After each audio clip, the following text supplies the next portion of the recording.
Once again, in regards to carrying. Number one is in regards to wearing gloves. Wearing gloves on Shabbat, like we said, normally, any pair of clothing that a person wears, there's no issue, there's no problem. So if a person puts on a coat, mutar. If a person puts on two coats, also mutar. No problem. He has a sweater, he has a jacket, plus another coat on top of it, 100% mutar.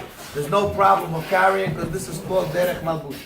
So really, ma'ikar adin, person should be allowed to wear gloves. The only problem is that there are people that have the custom, or it's been a very normal thing for people that would see people in the street, that they would stop, take their gloves off, and shake the person's hand.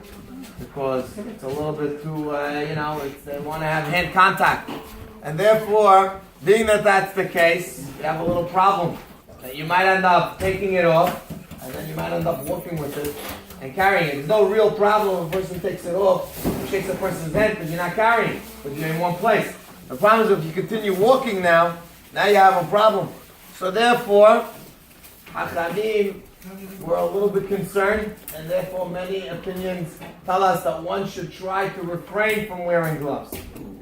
But in a place where it is very cold, where it's freezing cold, especially on those freezing cold Shabbats, where a person is not going to take off, even if he meets somebody in the street, and even if he sees his very good friend, he's not going to take off his glove to shake somebody's hand. He has what to rely on, and therefore this is considered like something that's not going to happen, and therefore one does not have to be afraid, and he can walk around with a pair of gloves that he's wearing on his hand. This is again all on his hand, but he can't put it in his pocket, or it can't be just put on the side and he's just carrying it in case he needs the glove. That's for sure asur. However, if a person is wearing it, it would be allowed. The next halakha is in regards to keys. Keys on Shabbat is a very problematic thing, because carrying a key is like anything else, whether it's in your pocket, it's hanging. Sometimes people put on a clip and they want to hang it on their belt or on their pants or on. It doesn't make a difference. It's attached, not attached. A key is carrying, because the whole idea of hanging something is it has to be tachshit. It has to be something that beautifies a person. And I have yet not found one person that comes into a wedding hall with keys all around him, as his adornment, as something nice. They have a lot of other crazy ideas of what's considered tachshit, but keys I have yet never seen. Maybe one day we might get there, but till then, right now I think we're still not holding, and therefore keys are definitely a problem. So for a couple of dollars, a person could purchase these number locks where a person just has a combination on his door, doesn't have to use it all week. Just Shabbat, that's the best thing. Or they have already, even if you don't want to buy a combination lock, they have a thing that you could attach on your door or on a handle or something, and you can put the key inside, and you can take it off after Shabbat even. So it doesn't have to stay there all week. There's a lot of different ideas that they made in order to help people for Shabbat.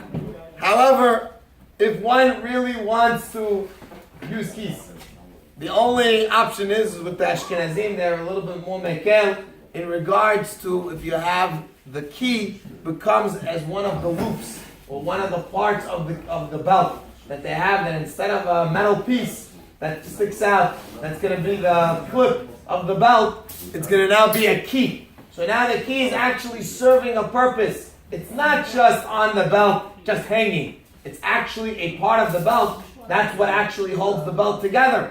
In such a case, one could be lenient to use such a key that it's attached to his belt and it's part of his belt. In such a case, one could be lenient. But other than that, one should not rely on keys that are put onto any different spot where they either clip it on with a regular clip onto their shirt or onto their jacket or inside their pants or on their, as a hanging. Whatever. These are all things that are definitely all nonsense, that have no grounds in halakha, and therefore one is considered carrying 100% according to halakha, and therefore one should not do it.